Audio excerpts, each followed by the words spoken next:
Alice, parang baliktad na ang sitwasyon eh. Lagi akong binabara ni Manuel. I feel like a loser. Well, ganun talaga. Sabi nga nila, bilog ang mundo. Yung mga taong nagpapaabuso sa atin dati, nagbabago. Tinutubuan ng tapang. Bakit? Parang hindi mo inaabuso si Manuel dati, ah. You want an honest advice? Tanggapin mo yung pang-real talk ko. Ano ang gagawin ko? Ibabalik mo si Manuel sa Canada, di ba? Focus ka dun. While waiting, ibalik mo yung strategy mo dati. Magbait-baitan ka. Ibigay mo yung mga gusto niya for now. Payagan mo siyang kitain yung mga anak niya. But of course, maging vigilant ka pa rin. Magkaroon ka ng kondisyon kay Manuel. Yung mga anak lang, hindi kasama si Felma. You can trust her. Bago muling iwan ni Manuel ang mga bata, makagawa man lang sila ng alaalang babaunin niya. Kaya huwag mo nang pakinalaman. Dahil pagkatapos ng gawin to, sayo na siya. Tama ka. Hindi mapagkakatiwalaan ng babaeng yun. Masyadong tuso. Napaniwala niya ako na huling pagkakataon na nila magkikita-kita nila Manuel doon sa outing. Yung pala, pagkita pa rin pala sila. That's why you should play your cards well. Be nice habang wala pa kayo sa Canada. But be aware of Felma. Baka may masama siyang pinaplano. Ngayong nakuha na nila ni Manuel ang gusto nila. Pero, bakit nagpapahanap ng psychic si tatay? Ako gusto ko rin makipag-usap sa psychic. Ay, Para makontak si Jessica. naku, saktong-sakto yan. May kakilala ko. Nay, hindi natin didang si Joel may nirefer. Ay, amazing naman to si Joel, no? Maraming koneksyones, may sagot sa lahat. All around. Nay, pwede po ba tayo makipag-usap sa isang psychic? Hindi ko kailangan ng psychic. Nagpapaniwala kayo dyan kay Didang. Walang kumukulam sa akin.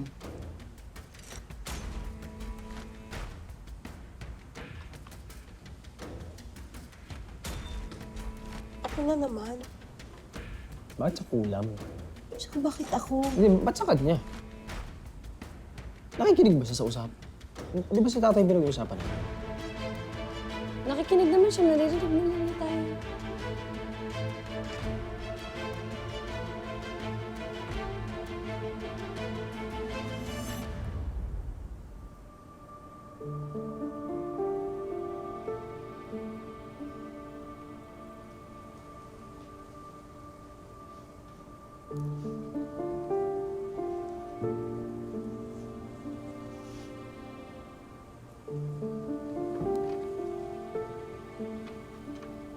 Nay?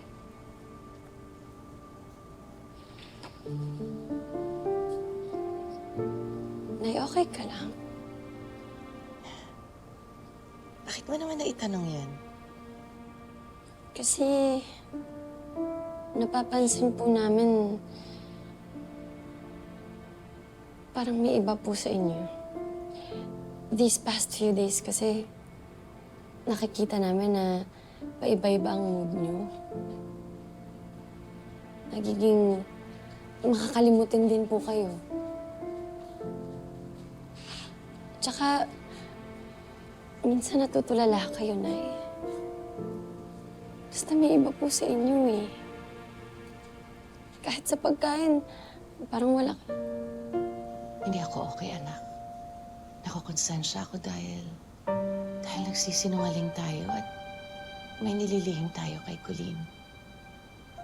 Siguro nga, hirap pa rin akong tanggapin na ando na naman si Manuel kay Hazel.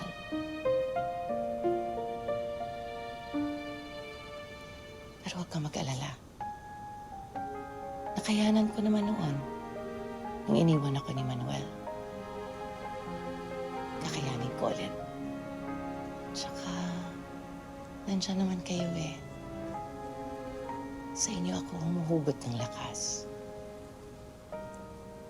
Ganun din po kami. Kayo rin po ang lakas namin. Hindi kami magiging ganito katibay kung hindi po dahil sa inyo, Nay.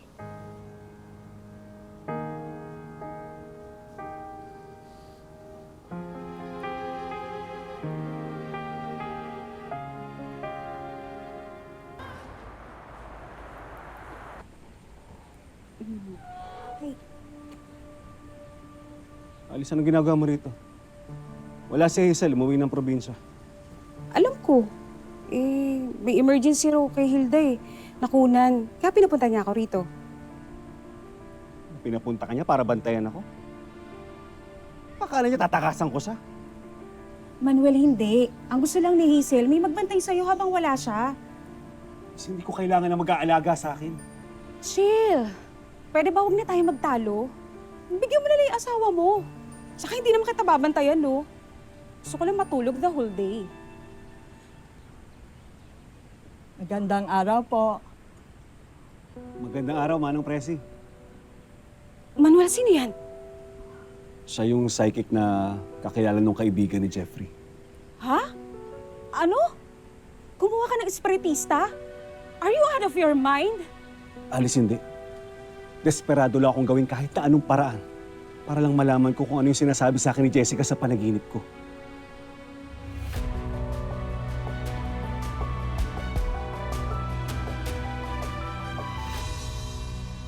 Okay, sige, friend. Tawagan na lang kita uli, Sige. Manuel, sandali. Pero, huwag mo raw papasukin, sabi ni Hazel.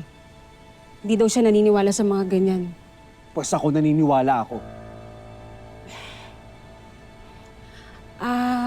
Pasensya na po, pero ayaw po pumayag ng may-ari ng bahay. Pwede na po kayong umalis.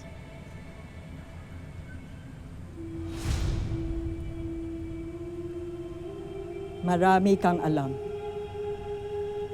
Mga lihim na hindi naman sa'yo.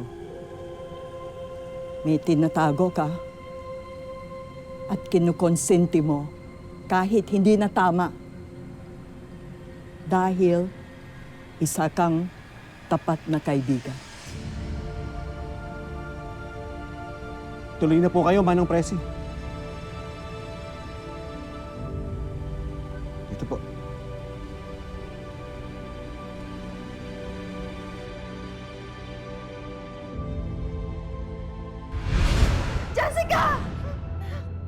Napanaginipan ko po si Jessica. May nakapag-sorry po ba sa kanya? Tapos sinasabi mo, patawarin kita. Sabi mo sa akin, ano ba yung totoo? Ano yung katotohanan? Anak, sabihin mo sa akin, ano yung katotohanan? Kahit panggatas man lang po ng apo ko. Magbibigay ako. Kung totoo siya, pwede nga hindi na eh. Nakuha ko na yung gusto ko. Manuel,